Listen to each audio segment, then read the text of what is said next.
Hey, what are we doing, Russell? Okay, glad you asked. We're doing 5 lockdown exercises that don't need very much space, they don't need any equipment, and you don't need any help in case you're locked in by yourself or you've only got a 5-year-old to help. Are these for anybody?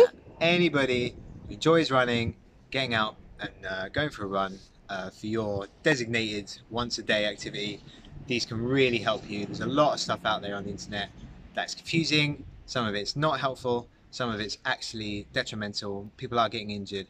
So specifically for people who enjoy running, these are going to really help you. What about if I'm an elite athlete?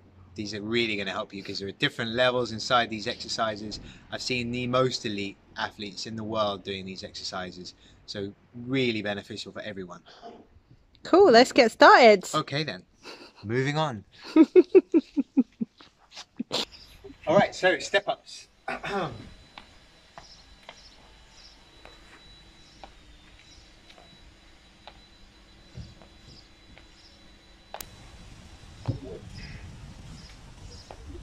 Real quick, step ups.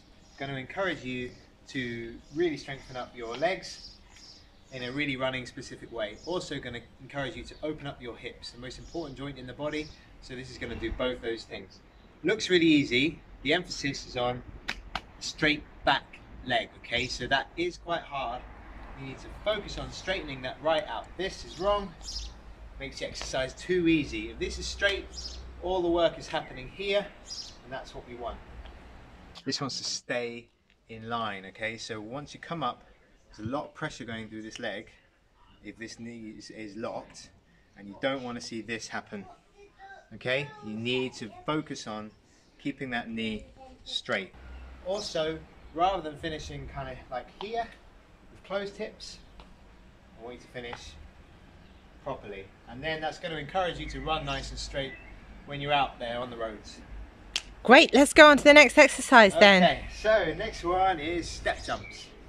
As runners, we take the full force of gravity every time we run, every step we take, and that's unique for the endurance exercise of running. Cycling, swimming, rowing, cross-country skiing, hardly any vibration, hardly any impact. So we really need to learn to work the ground, use the earth effectively. If you jump up this step, a step about a knee height is great. We can learn how to use the earth effectively. This is wrong. Okay, tension and panic and stiffness. I see a lot of people run that way. Get the work done into the ground, and then it should feel like a nice, easy, relaxed float.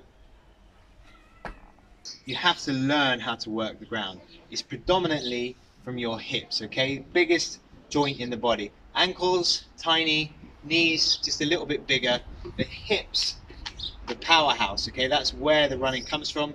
The glutes that support the hips, biggest muscle in the body. Every time you land when you run, you can either land like an elephant or you can land like a cat, okay? So that timing dictates the amount of vibration that goes through your joints, and in the long run, ultimately, how injured you're going to get as a runner. So rather than this, a lot of vibration, a lot of stress, Lot of noise. a lot of noise, we want this.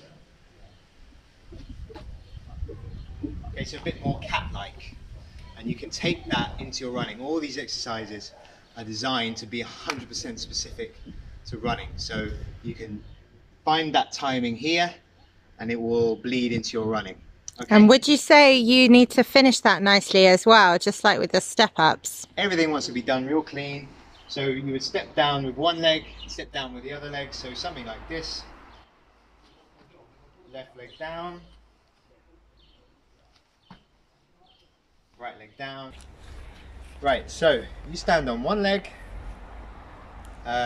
you can balance nearly all day. It's really easy, okay? As soon as you close your eyes, it gets a lot harder, okay?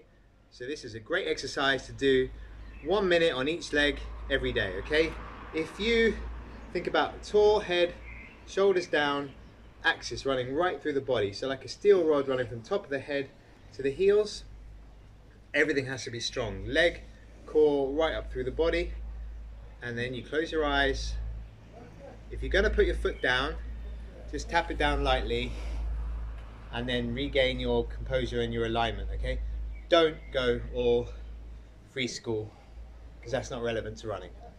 Okay, so blind balance, 1 minute on each leg. That's really going to help with proprioception and increasing and strengthening your alignment as a runner.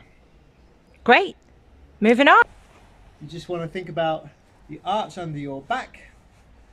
Okay, and we want to close that, okay, to get the prone scoop. So your lower back is going to close onto the ground, okay? So, real good way of testing that is just to put your hand underneath your back, and if you can scoop and squeeze your hand, you know you're doing it right.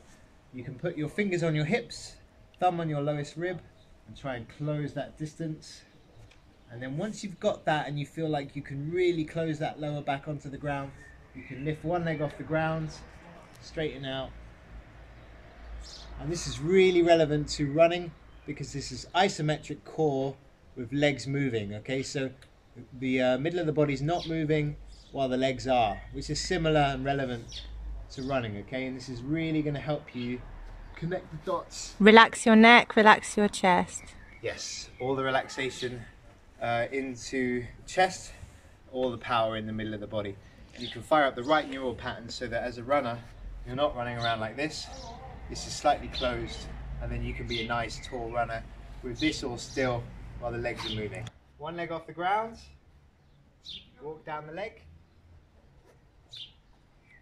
Hands right underneath the shoulders, and then one perfect push-up, staying nice and straight. Walk back up the leg, and you repeat on your other leg. Just doing one a day, okay? It's not easy to do it perfectly, but it's better than doing 50 press-ups, tense in the shoulders, pecs getting too big. This one really teaches you alignment and strength right through the body, so the whole body is straight. Not like this, not like this, nice and straight. If you can get one of those on each leg done every day, that's really going to help strengthen up the whole body, and that's going to improve you and make you safer as a runner. It's not about big numbers. You can do all of these 5 minutes every morning. It's going to make you injury proof, and it's going to make you a nice classy runner like me. Oh, I'd love to be a classy runner like you. Wow, this is what you need to do.